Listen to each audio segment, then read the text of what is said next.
31 जुलाई 2023 एक काला दिन। हरियाणा के इतिहास में इससे काला दिन पहले कभी हुआ तो 1992 में हुआ था, लेकिन ये जो है इससे ज्यादा दर्दनाक दिन हरियाणा के इतिहास में नहीं है। एक यात्रा नल्हड़ महादेव के मंदिर में जा रही थी, परिक्रमा करनी थी। उस यात्रा को टारगेट करा जाता है। जिस प्रकार से वो टारगेट करा जाता है वो किसी भी इंसर्जेंट माओवादी जैसे करते हैं या आतंकी जैसे करते हैं जिनको पाकिस्तान ट्रेनिंग देता है, वैसे उन लोगों की तरह ये पूरा कार्यक्रम हुआ। अब ये समझना जरूरी है कि क्या हुआ, क्यों हुआ, कैसे हुआ। देखिए, एक सबसे पहला आरोप लगाया जाता है कि मोनू मानेसर ने बोला था कि मैं आ रहा हूं। ये वीडियो देखिए। जय गौ माता, जय श्री राम। मैं आपका भाई मोनू मानेसर, बजरंग दल प्रांत गोरक्षा प्रमुख, बजरंग दल हरियाणा से सभी भाइयों को बड़ी खुशी के साथ बताया जा रहा है 31/7/2023 दिन सोमवार को मेवात ब्रजमंडल यात्रा है। सभी भाई बढ़ चढ़कर हिस्सा ले और बढ़ चढ़कर मेवात के सभी मंदिरों में जाएं, तो ज्यादा से ज्यादा संख्या में सभी भाई जाएं। हम खुद यात्रा में शामिल रहेंगे और हमारी पूरी टीम वो यात्रा में शामिल रहेगी। तो सभी भाई जोरों शोरों से गौ माता का नाम लेकर, प्रभु श्री राम का नाम लेकर और मेवात यात्रा में बढ़ चढ़कर हिस्सा ले। जय गौ माता, जय श्री राम, जय सभी भाइयों की जय हो, जय हो, जय हो। भाई, इसमें मोनू मानेसर ने यह बोला कि आप भी आइए, मैं भी आऊंगा। इतना बोलना किसी भी तरीके से अपराध नहीं है, ना ही भावनाओं को उकसाना है। मैं अगर आपको न्योता दे रहा हूं किसी धार्मिक अनुष्ठान में आने का, तो वो उकसाना कहां से हो गया? क्या जहां पे एक वर्ग की आबादी ज्यादा रहेगी वहां पे धार्मिक अनुष्ठान जो है वो उकसाना हो गया? सोचिए जरा। लेकिन मोनू मानेसर का और इनका झगड़ा क्या है ये बताऊंगा मैं आपको। तो उकसाना क्या होता है वो बताता हूं। उकसाना कुछ इस प्रकार से भी हो सकता है जब संविधान की शपथ खाया हुआ एक व्यक्ति जो मेंबर लेजिस्लेटिव असेंबली MLA हो, वो ये कहता है कि फला बंदे को, फला लोगों को अगर वो आएंगे प्याज की तरह फोड़ देंगे। हिंदुस्तान तुम्हारे बाप का है क्या? संविधान से चलेगा हिंदुस्तान, तुम्हारी मनमर्जी से नहीं चलेगा। कहा यह भी जाता है कि 21 को और 23 को जुलाई को मीटिंगें हुई, प्लानिंग बनी कि कैसे इस यात्रा के ऊपर, जो धार्मिक अनुष्ठान था उसके ऊपर कैसे प्रहार करना। तो जो लोग कॉन्स्टिट्यूशन ऑफ इंडिया को बार बार सामने दिखा के बोलते हैं हमारे को अपने धर्म की अनुपालना करने की आजादी है, उसको बढ़ाने की आजादी है, तो क्या ये आजादी जो संविधान है, वही संविधान जिसकी तुम दुहाई खाते हो, क्या ये हिंदुओं को नहीं देता है? देता है ना। ये इसीलिए ये जो यूनिफॉर्म सिविल कोड है ना, ये बहुत जरूरी है। लेकिन फिर होता क्या है? होता ये है साहब कि प्लानिंग बनाई जाती है। जरा ध्यान से ये वीडियो सुनना। सरकार ने तो हथियार दे बजाय ये मोनू मानेसर दिखाता है, कहीं अमित शाह के साथ फोटो खिंचवा रहा है, कहीं अरुण जेटली के साथ फोटो खिंचवा रहा है। क्या डराना चाहता है ये मेवातियों को कि मैं इतना बड़ा आदमी हूं? अब के मंत्री याद रखना, ये मेवात गए, इसकी प्याज सी ना फोड़ी तो मेवात भी हमसे कौन कहेगा? इसने बहुत आतंक उठा लिया मेवात में, 3 लड़कों की हमारी जान ले ली है इसने। मैं और बताता हूं आपको। उसके बाद इसी टीम ने क्या गाड़ी नहीं दी मैंने। किसका? क्या है? कैसे मार रहे हैं हमारे आदमियों को? ये कैसे मार रहे हैं? अब मैं जब बोलता जब हमारे 3 आदमी मरे, मेरा टाइम जा रहा है यार। अब हाँ तो कोई बात नहीं, अब कहने दे, सरकार का बस का तो है नहीं, सरकार ने तो हथियार दे जाए ये। जी हाँ, जैसे कि आपने इस वीडियो में सुना, प्लानिंग बनाई हुई है, व्हाट्सएप ग्रुप बनाए हुए हैं, बोतलें, पत्थर, पेट्रोल बम, गोली, असला, ये शांति के औजार हैं। बहरहाल फिर भी एक बारी को हम ये बात करते हैं कि क्या हुआ। ये जरूरी है समझना कि क्या हुआ।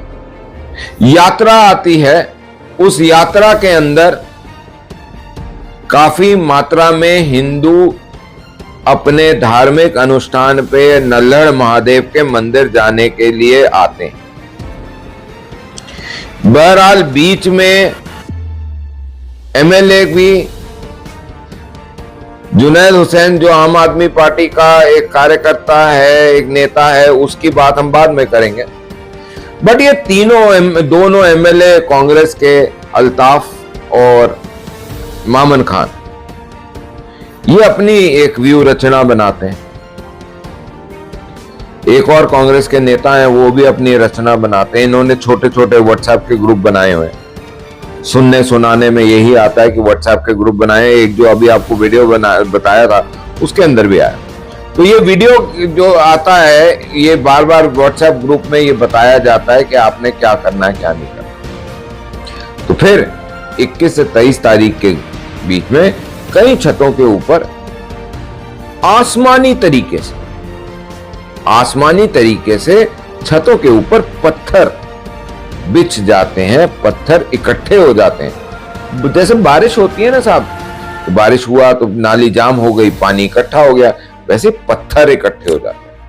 वैसे ही वहां पे कांच की बोतलें इकट्ठी हो जाती हैं, वैसे ही पेट्रोल बम इकट्ठे हो जाते हैं। और ये कुछ उसी तरह से लग रहा है जिस प्रकार से दिल्ली में जब आम आदमी पार्टी के पार्षद जो है, ताहिर जो थे, उन्होंने दिल्ली दंगे कराए थे। आज भी जेल में है वो। अब अलबत्ता ये सारा काम इस प्रकार से होता है, चलो यहां तो मोनू मानेसर है, आरएसएस है, बजरंग दल है, विश्व हिंदू परिषद है, इसलिए आप उत्तेजित हो जाते हैं। फ्रांस में भी होगी, बेल्जियम में भी होगी, जर्मनी में भी होगी, यूके में भी होगी, है ना, सीरिया में भी होगी, ईरान में भी होगी, पाकिस्तान में भी होगी। बहुत बड़ी संस्था है। लेकिन फिर सवाल यह आता है कि जब लोग उस मंदिर में जा रहे थे तब अटैक नहीं होता। सुनिए, सुबह से लोग जा रहे हैं, उस मंदिर में अटैक नहीं होता। दोपहर को जब भीड़ बढ़ जाती है तो उसके बाद रचनाएं कार्यान्वित करना शुरू होते हैं, लोगों को पुश होता है, क्योंकि बाहर से अटैक होता जा रहा है तो लोग मंदिर की तरफ भागते जाते हैं, घुसते जाते हैं, मंदिर में लोग इकट्ठे हो जाते हैं। लेकिन मंदिर में लोग इकट्ठे होने के बाद जो पहाड़ियां थी आसपास मंदिर के, उसके ऊपर ये देखिए, में श्रद्धालुओं पर पहाड़ से फायरिंग हो रही है। ये देखो भाई फायर। मंदिर के, आपने जैसे देखा, मंदिर के आसपास जो पहाड़ियां हैं वहां से गोलीबारी होनी शुरू हो जाती है। तो ये भी कोई आसमानी कुदरत होगी, पहुंच गए वहां पे लोग। ये जो फायर हो रहा है, आपने सुना होगा, ये फायर प्रिसिशन से करा जा रहा है।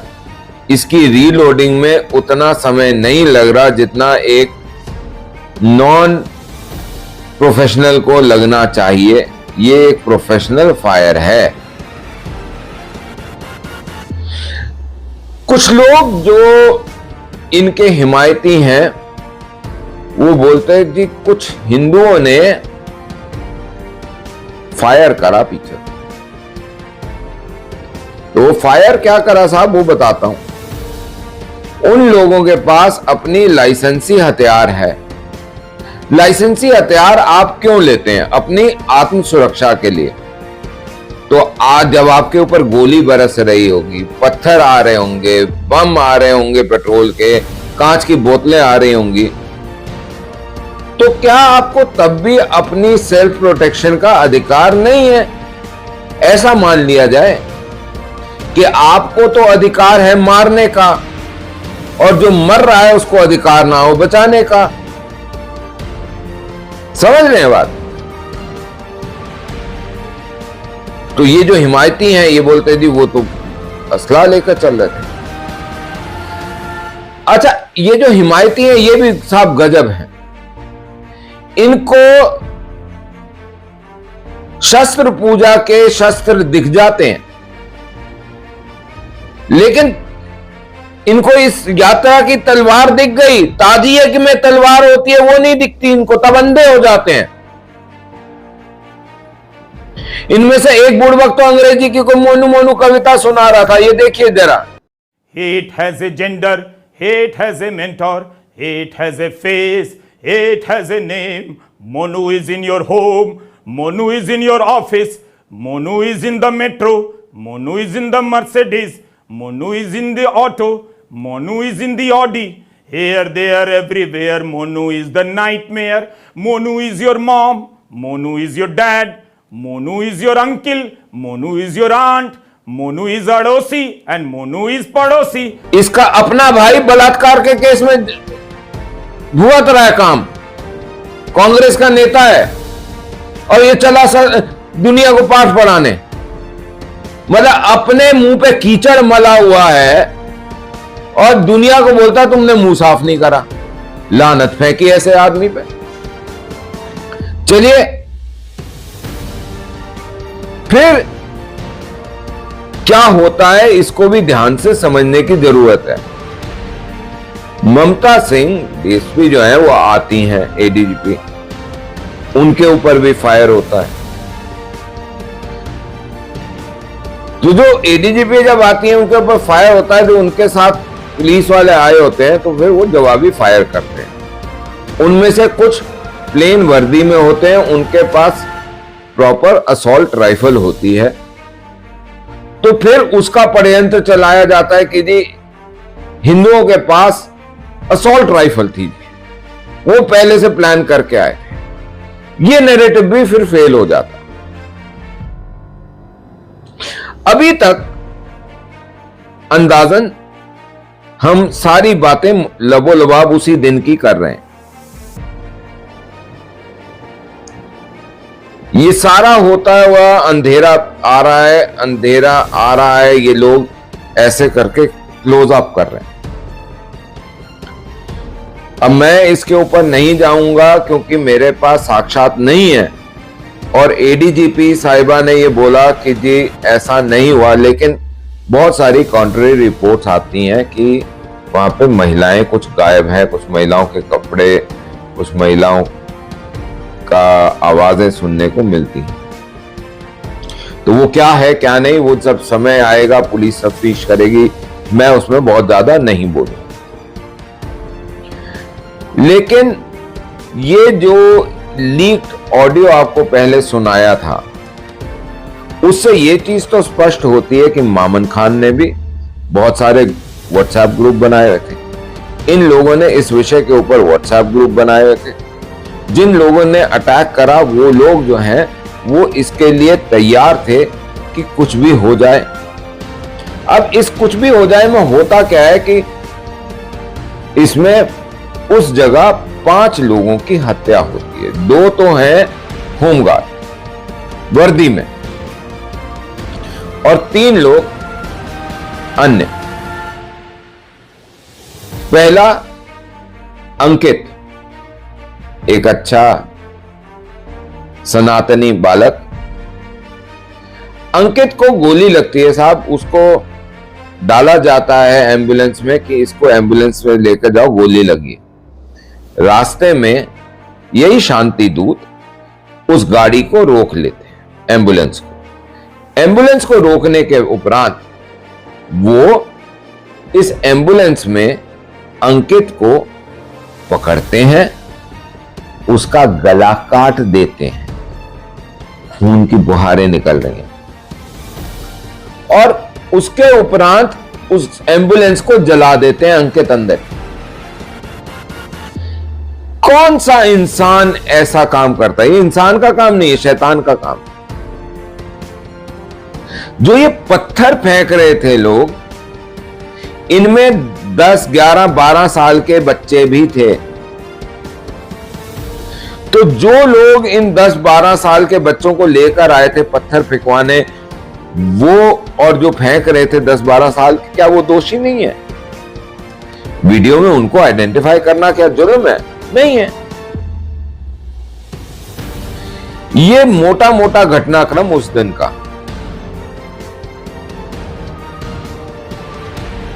ये मोटा मोटा घटनाक्रम उस दिन का। अब समझते हैं झगड़ा है।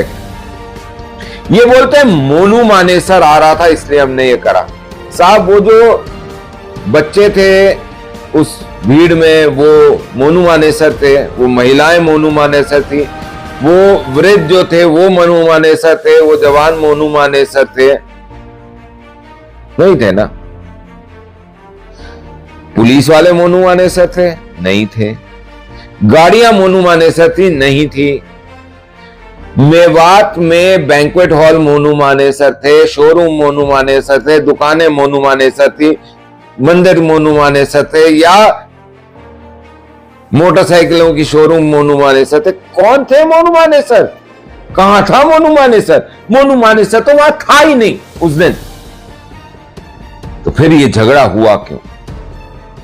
ये आगजनी क्यों हुई? इसके पीछे का एजेंडा क्या?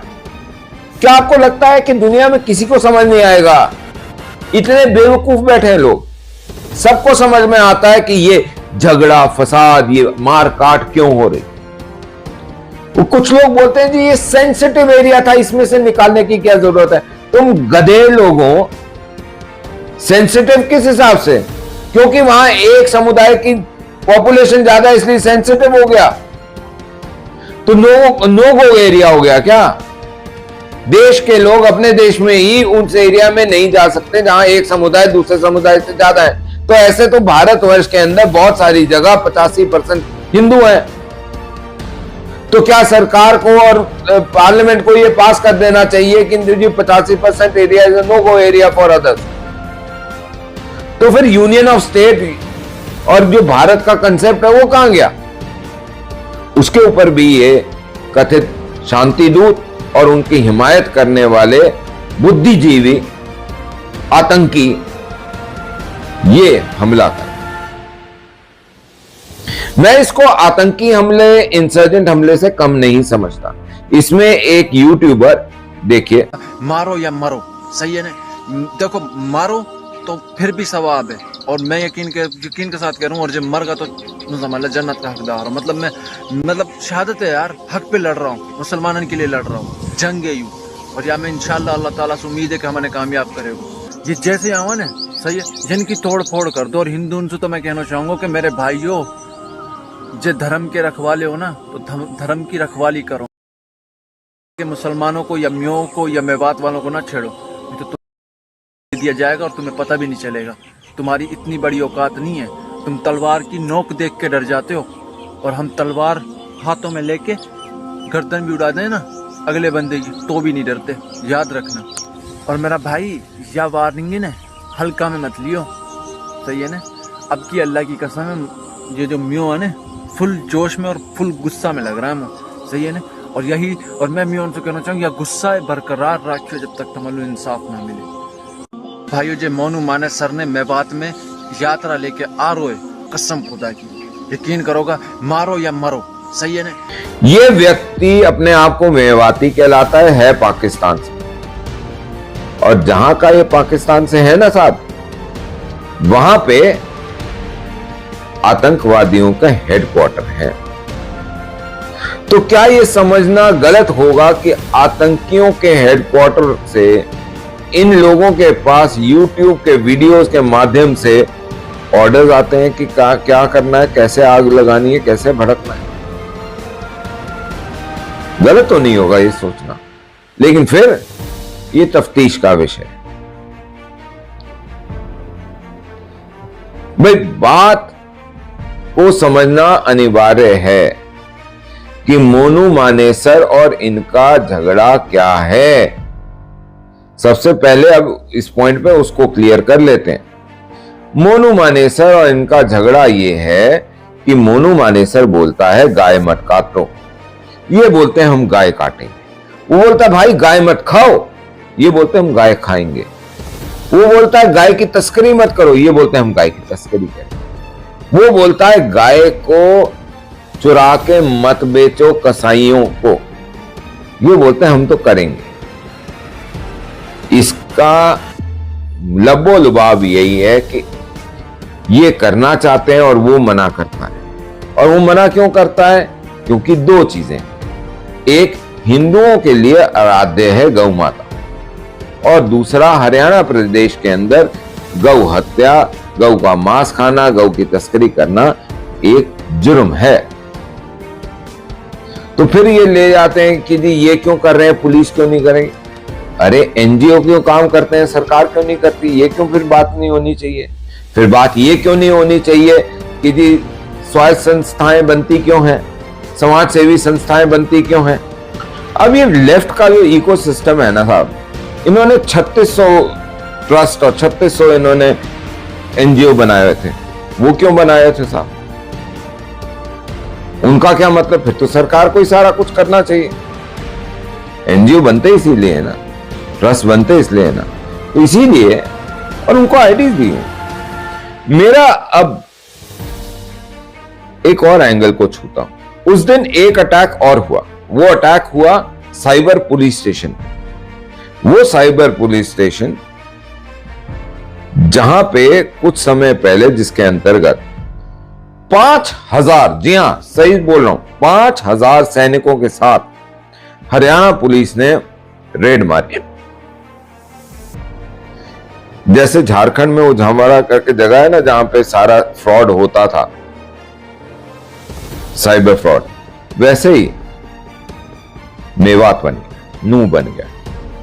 तो यहां पे एक आपने सुना होगा, बड़ा कॉल्स आते थे, कोई ना कोई लड़की महिला किसी पुरुष को अप्रोच करती थी व्हाट्सएप के ऊपर, उससे मीठी मीठी बातें करना, और मीठी बातें करने के बाद उसको थोड़ा सा और लाइन देना, और उसके बाद बोलना अकेले में जाके बात करो। फिर अपनी नग्न फोटो दिखाती, तब तक उसकी स्क्रीन रिकॉर्डिंग हो जाती कि जी वो आदमी देख रहा है, और उसके बाद उसको मैसेज आता कि भैया या तो पैसे दे दो या ये वायरल कर देंगे।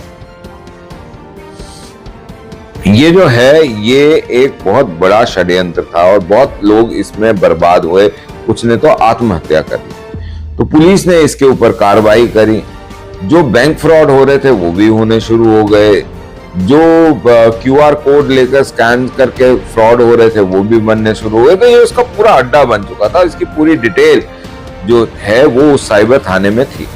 तो साइबर थाने में क्या करा जाता है कि एक पिक्चर की तरह बड़ी सी बस को, पुरानी सी बस में पूरी तरीके से आग लगा के वो भगा के लाते हैं और साइबर थाने के अंदर मारते हैं ताकि रिकॉर्ड जल जाए, चीजें खराब हो जाए। लकीली वहां पे जो तैनात लोग थे उसकी प्रोटेक्शन के लिए 8-7 लोग, 10 लोग, उन्होंने पिक्चर के स्टाइल में ही वापस ताबड़तोड़ गोलियां चलाई सेल्फ डिफेंस के अंदर और अपने आप को बचाया और थाने को बचाया। उन्होंने थाना ना जलने दिया, ना उन्होंने थाने को अंदर लोगों को, मॉब को आने दिया, जिससे कि सारा जो डेटा था वो निकल जाता। बैंक्वेट हॉल जलाए गए, दुकानें लूटी गई, चाहे वो हलवाई की दुकान थी या मोटरसाइकिल की दुकान थी, सब लूटी है। लूटना इस एरिया का पुराना शौक है। बोला जाता था हरियाणा में, पुलिस वालों को भी धमकाया जाता था, ज्यादा बोलेगा तो मेवात भेज देंगे, ट्रांसफर करा देंगे। ये कांग्रेस के समय की बात है। लेकिन गुड़गांव से गाड़ी चोरी हो तो सबसे पहले जाता है मेवात, गाड़ी डिसमेंटल होती है और बिक जाती है। मेवात के अंदर कोई सेफ नहीं है, ये भी बात है। तो ये अमूमन वहां पे लोगों की धारणा है कि कानून को तोड़ना उनके लिए शान की बात है। अब आती है कि उसके बाद सरकार ने क्या करा। सरकार ने भेजे पैरामिलिट्री की फोर्सेस भी भेजी, और लेकिन जब तक वो वहां आती और लोग वापस आ रहे थे गुरुग्राम, प्रदीप की हत्या हो जाती है वहां पे। प्रदीप की हत्या करने में एफआईआर में जावेद हुसैन का नाम है, जो कि आम आदमी पार्टी के नेता हैं। जैसे ताहिर हुसैन थे वैसे जावेद हुसैन। अब ये अचंभा ही है कि वहां के भी वो नेता निकलते हैं, वो नेता निकलते हैं। इसके लिए बहुत सारी दुहाइयां मचती हैं, और फिर हरियाणा सरकार उसी समय एक डिसीजन लेती है कि अवैध बने हुए सभी मकान, दुकान हर जगह पे नू के अंदर तोड़ी जाएगी।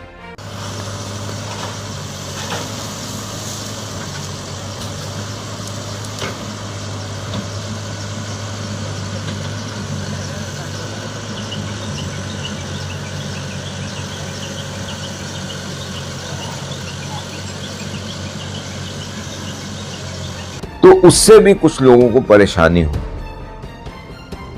ये फिलहाल का घटनाक्रम ये है, और मेरा सवाल इतना सा है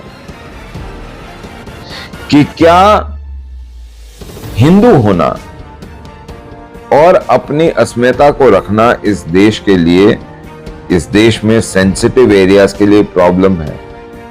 तो मेरा जवाब यह है कि सेंसिटिव एरिया इस देश में कोई नहीं है, और इस देश में हर जो एक रेजिडेंट है वो कहीं भी जा सकता है, हर नागरिक कहीं भी जा सकता है। फिर भी एक बारी मेरा ये मानना है कि आप लोगों को इस विषय से संबंधित जितनी भी चीजें हैं नेट पे ध्यान से सुनिए, ध्यान से पढ़िए, ध्यान से देखिए, अफवाहें ना फैलाएं, लेकिन समझने की कोशिश करें कि आप मात्र इस चीज में लगे हुए हैं कि मैं जाट हूं।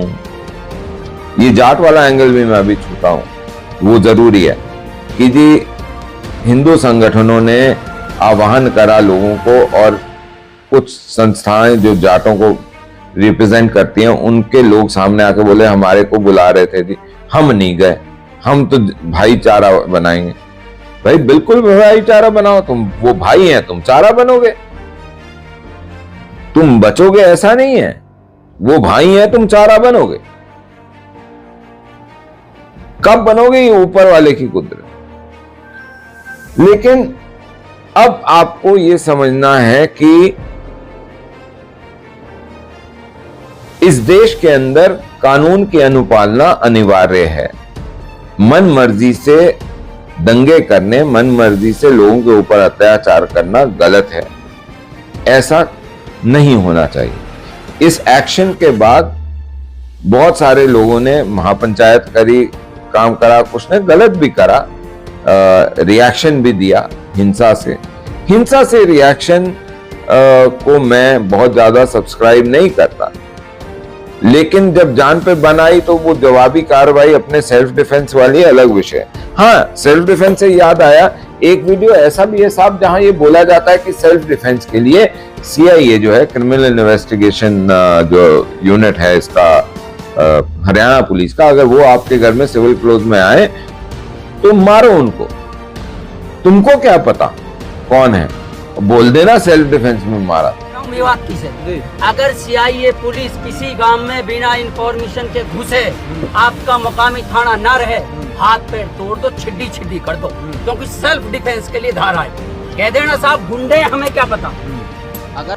अगर तुम सेल्फ डिफेंस के नाम पे पुलिस वालों को मरवाने की बात कर सकते हो, तो अगर कोई और आपको मारने की बात करे तो फिर क्या आंख के लिए आंख, गांधी जी ने जो कहा था आप उसको नहीं याद रखते? वैसे गांधी जी बहुत याद आते हैं, अब नहीं याद आते गांधी जी, अब भूल जाओगे गांधी जी। और गांधी जी ने भी तो बोला था ना कि अगर मुसलमान आपको मार दें तो ये समझिए कि आप खुशकिस्मत हैं,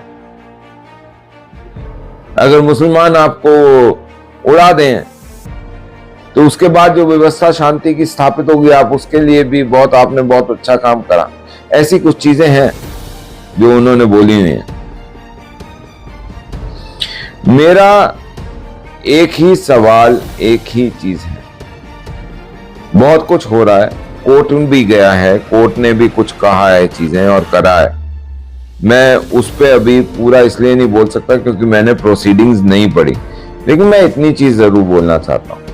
एक दलित एमएलए को धमकियां दी जाती हैं विधानसभा में, भूपेंद्र हुड्डा चुप रहते हैं, कुछ नहीं बोलते हैं। एक दलित एमएलए को एक कांग्रेस का एमएलए हड़काता है, सब चुप रहते हैं। अब दलित की बात कोई नहीं करेगा।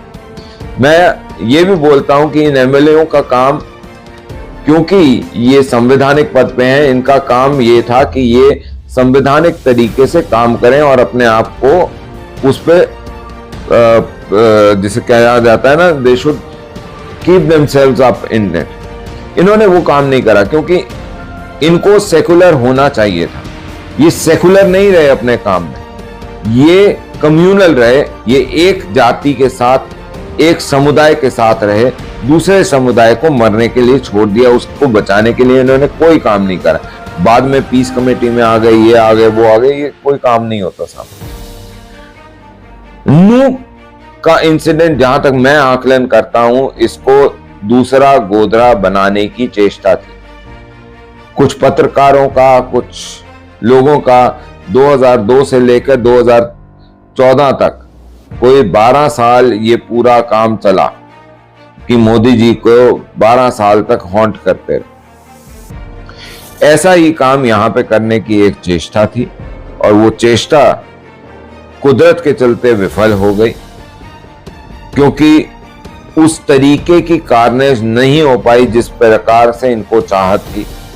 और नू बनाना था नया गोधरा। जैसे गोधरा के अंदर S6 बोगी को इन्होंने आग लगाई थी दंगइयों ने, वैसे ही वो यहां लगाना चाहते थे और इस आग से पूरे देश में आग फैलाना चाहते थे। वो फेल हो गई।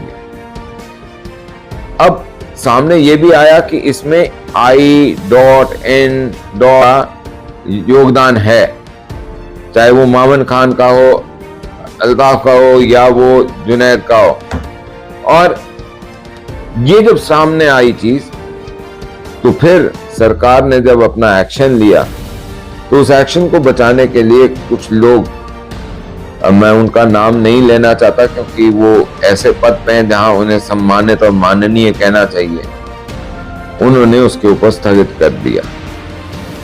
चलिए, वो उस विषय को मैं इतना ही कहूंगा कि उसको उस हिसाब से संभाला जाएगा, देखा जाएगा, उन लोगों के द्वारा देखा जाएगा जो इस विषय को देख रहे हैं।